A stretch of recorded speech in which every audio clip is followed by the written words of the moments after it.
What if Elvis Presley wasn't dead? What if he was living in a run-down, depressing nursing home and his best friend was a black man who claimed to be John F. Kennedy? You heard me right. And on top of all that, the nursing home is being terrorized by an ancient Egyptian mummy who wears a cowboy hat. That's the story of Don Coscarelli's film, Bubba Ho-Tep.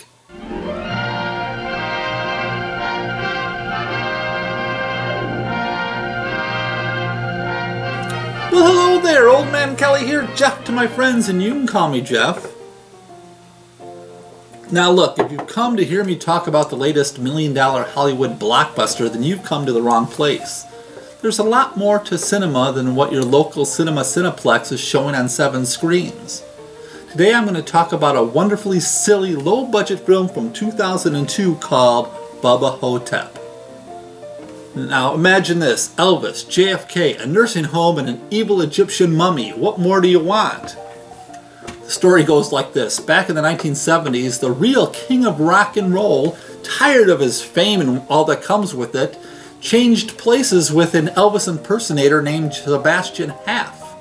It was Haff who died in 1977. So now, years later in a nursing home with a bad penis, he fights a mummy with the help of John F. Kennedy, or at least a man who thinks he's John F. Kennedy. As you can tell, it's not your usual typical Hollywood tale, but that's one of the reasons I love it. Now, if all that doesn't make you want to see it, then how about this? It stars the one and only remarkable man with the chin, Bruce Campbell. Now, like a lot of Bruce Campbell films, it's just fun to watch. His films are always entertaining. You can go back to films like My Name is Bruce or any of the Evil Dead stuff, including the 3 seasons of Ash vs. the Evil Dead. You can also go all the way back to The Adventures of Briscoe County Jr., a show that I really loved and was sort of depressed that it was canceled early. Yeah, I know in the past I've commented on such films as Rashomon, The Passion of Joan of Arc, and Double Indemnity, but I do have a thing for good low-budget films. I love the fact that a person could make a movie with limited funds just for the sake of telling a good story.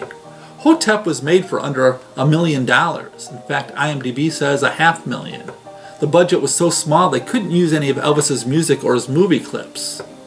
The writer-director Don Coscarelli is an American film director, producer, and screenwriter. He was the man behind the Phantasm films as well as The Beastmaster.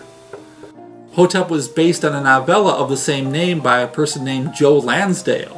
Joe's a writer, author, martial arts expert, and martial arts instructor, so go figure. He's won all types of awards for his writing. He said he was surprised that of all his stories, Coscarelli chose this particular one to make into a movie. Yeah, I can see why. Now, in an interview in Ain't It Cool News with Bruce, Don, and Joe, they said it took them about 3 years to get the financing together to make this movie, and it wasn't easy. You see, the film begins with Elvis talking about how he has to put cream on his cancerous penis, and that was enough for most people to say, no thank you. In fact, the first question Bruce asked Coscarelli is, are we going to see the dick?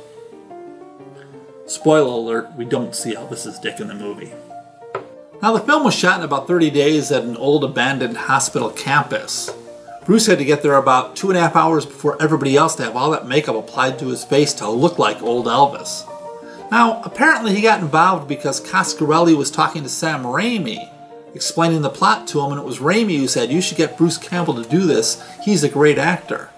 So Sam Raimi called Bruce Campbell, who called Don and said, what's this movie idea you got? And once Don explained it to him, Bruce thought it was such a crazy idea he wanted to be a part of it right away.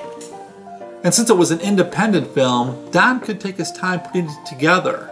And he did just that, spending about a year editing it till he got it just perfect. Once that was done, he took it on the road in sort of an old-fashioned roadshow type thing, Bruce Campbell joining him a lot to really promote the film. Between that and various film festival screenings, the film began to develop a cult status even before it was ever on DVD. Now, while this movie is great fun, it's also about aging and about how the young sort of forget the old, that sort of thing.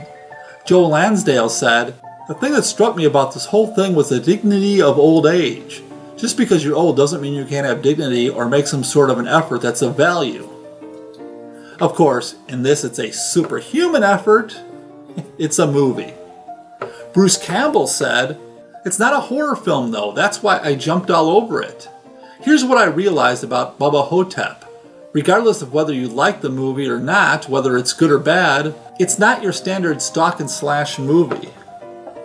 Now, I've done very little to explain the plot here, and as Bruce Campbell said, these movies where they're really pretty and get killed off one by one, they're just these formula movies that make you want to barf. I read this and said, you know what? No one's going to lambast this movie as a throwaway exploitation movie because it's too freaking weird.